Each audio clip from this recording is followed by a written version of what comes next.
My topic is efficient homework system, and my name is Miroslav. I have been teaching for, let's say, 10 years, and I joined James Cook Languages about 3 months ago, so I'm kind of a newbie here, but I like it. I like the atmosphere and the friendly environment. The idea origined 1 p.m. In the 1 a.m. in the morning. Sorry, 1 a.m. in the morning. I just woke up, and I said, "Yeah, I had a dream about homework." Yeah, it sometimes happens to me that I dream about. Yeah, it's horrible. And I said, "Yeah, Miroslav, you have to write it down because you will forget it in the morning." It happens with dreams.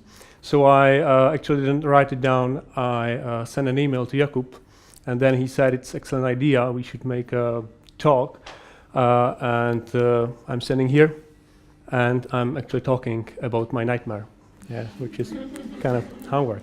I think it's not only my nightmare; it's a nightmare of every teacher to give homework and seeing the students' faces, like, "Oh, again," like, "No." And I had a little time to prepare it, so I started with YouTube and watching some videos on YouTube. And I found some interesting stuff, and a lot of videos were kind of negative about homework. This is actually a name of one video, 7 reasons why homework sucks. And next one was how I avoid doing homework, or how to force students to do the homework. And we can continue, like, do anything but don't give students homework. 7 best excuses, and our teachers giving too much homework. And I felt like discouraged because I say, okay, I want to make a presentation about homework, and I find stuff like this. So also I found some statements which are really funny. That the problem with kids is they are getting fat for every minute they are doing homework. They are getting even fatter.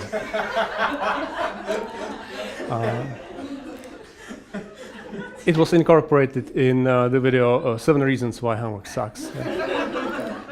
So the second statement, we have to keep all the lights on in order to do the homework. We should save a lot of energy by banning homework. These are kind of funny, and I decided not to use internet as a source for my speech. And I decided to conduct my own research, and I asked my students what they think about homework. And I have to admit, it was quite a difficult task, because Czech people are so unwilling to appear on camera. You know what happens when you see yourself, as the previous speaker was talking about, you just hate it. And when I first saw myself on video, I just wanted to throw the camera off the cliff. But you can get used to it, and it's a great tool for self-reflection, to see yourself. So I would like you to watch the video with me. It is about 9 minutes, and then I will do just the result. And I asked 3 basic questions. First one was, what's your emotion when I say homework? Second one was, when and where do you do it, the homework? And the next one was, what's your ideal homework? The results from the video, maybe you have caught all of them, but the most common answers were like, yes, I like it, enthusiasm, then no time, then extra work and obligation, and the least or the fewest students answered waste of time, stress, school, stupid, no mood, and the F word. And when and where, before English lesson, 11 people, 5 minutes before the lesson, definitely after English lesson, 2 people, 1 day before the lesson, and so the funny guy on the right, excellent.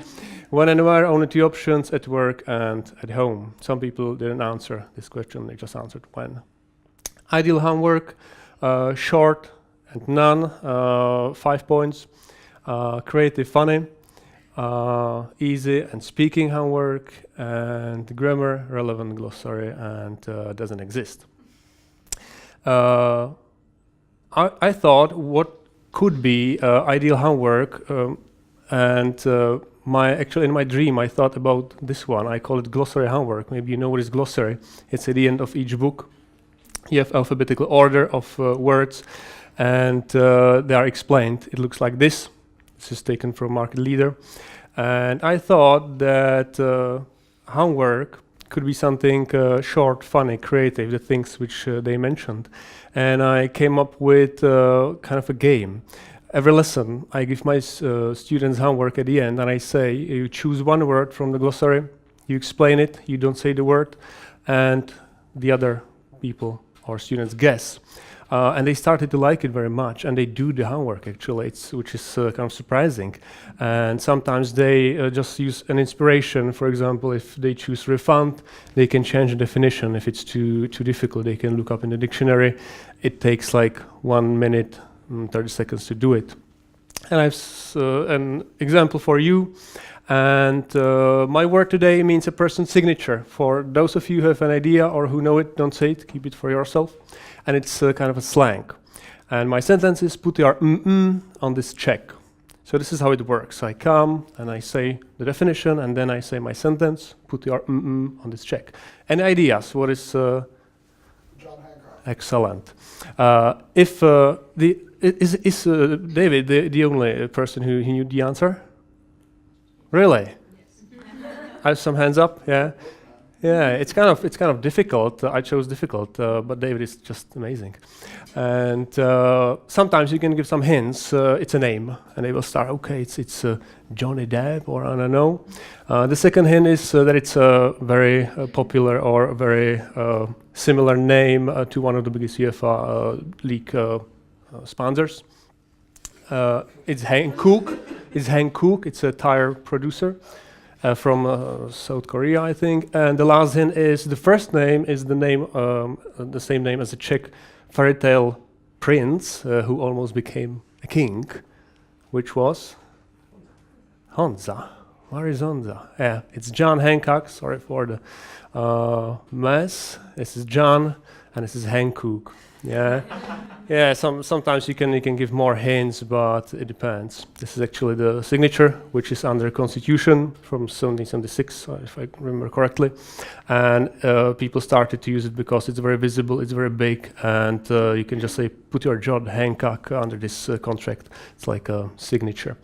The glossary homework actually fulfills a lot of things which the student said. It's short, definitely. It's very creative, and it's funny. People laugh a lot when they explain the words. It's easy. You can you don't need any special dictionary. You can just use your own imagination. It's a speaking homework, definitely. It's regular, which is one of the best benefits of it. You can do it every lesson. You can use it also for a warm-up, because it can substitute a warm-up, and it's thinking in English, which can help actually the last one, which is false friends, because false friends is a great chapter, and students know the keywords in advance, and when they see them, they can say, okay, we did it. We just talked about the glossary, like the word in advance.